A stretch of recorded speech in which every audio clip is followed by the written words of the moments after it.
চীনের সাথে মিলে গেছে বাংলাদেশ, মোদির আমছালা দুটোই গেল।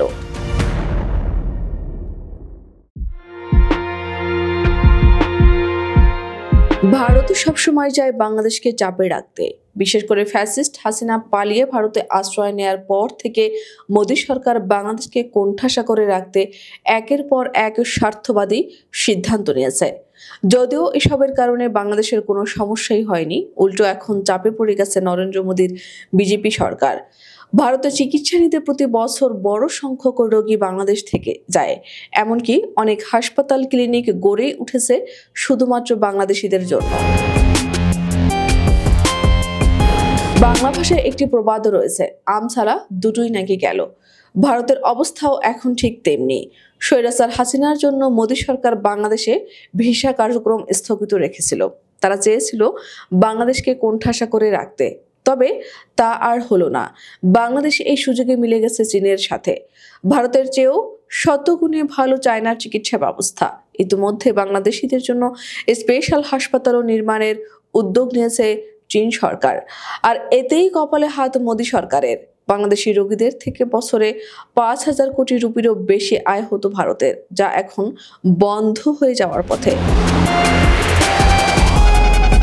কলকাতার Marquis street, Hogg market, free school street, Collin street, Rafi Ahmed Kidwai road এবং কেওয়াইডি স্ট্রিটের মতো এলাকার ব্যবসায়িক কেন্দ্রগুলোতে এখন কোনো প্রাণ নেই।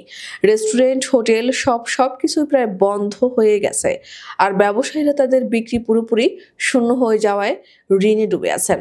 এই এলাকায় গত 2 দশক ধরে বাংলাদেশি পর্যটকদের উপর নির্ভর করে গড়ে উঠেছিল একটি বিশেষ ব্যবস্থা, বাংলাদেশি খাবারের রেস্টুরেন্ট, হোটেল এবং সেবা, যা এখন একেবারে মরে যাচ্ছে। কলকাতার ব্যবসায়ীরা এক ভয়াবহ অবস্থার মুখোমুখি হয়েছেন। হোটেল রুম ভাড়া কমে গেছে, দোকানপাটে ক্রেতা নেই, রেস্টুরেন্টে বাংলাদেশি খাবারের অর্ডার নেই। যে ব্যবসা একসময় ছিল লাভজনক, তা এখন বিলুপ্ত প্রায়। তাদের আর্থিক সংকট এতটা গভীর হয়ে উঠেছে যে অনেকের পক্ষে ব্যবসা চালানো অসম্ভব হয়ে পড়েছে। বাংলাদেশি রোগী না থাকায় ভারতের অনেক নামি দামি হাসপাতালগুলো বন্ধের দ্বার প্রান্তে।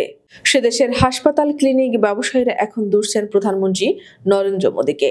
কট্টর হিন্দুত্ববাদী মোদী বোধহয় ভুলে গিয়েছিল বাংলাদেশটা চালায় একজন নোবেল বিজয়ী অর্থনীতিবিদ। তার মাস্টার প্ল্যানের কাছে ভারতের এসব পরিকল্পনা অপরিপক্ক বটে। ইতিমধ্যে 10 মার্চে চিঠি গিয়েছে বাংলাদেশ থেকে 14 জন রোগী। তাদের সাথে রয়েছেন পরিবারের সদস্য ছাড়াও চিকিৎসক ও সাংবাদিক।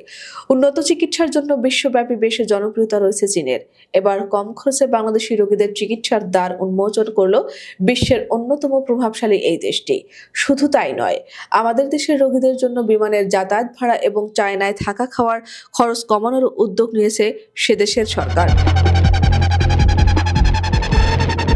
চীনের সাথে ভারতের সম্পর্ক এমনিতেও ভালো নেই। মাঝে মধ্যেই ওদের সীমান্তে উত্তেজনা বিরাজ করে, আর ফ্যাসিস্ট হাসিনাকে নিয়ে বাংলাদেশের সাথেও সম্পর্ক খারাপ করে এখন যেন নিজের পায়ে কুড়াল মেরেছে ভারত। নিজ দেশের ব্যবসায়ীদেরও বড় হুমকির মুখে ফেলেছেন নরেন্দ্র মোদীর সরকার।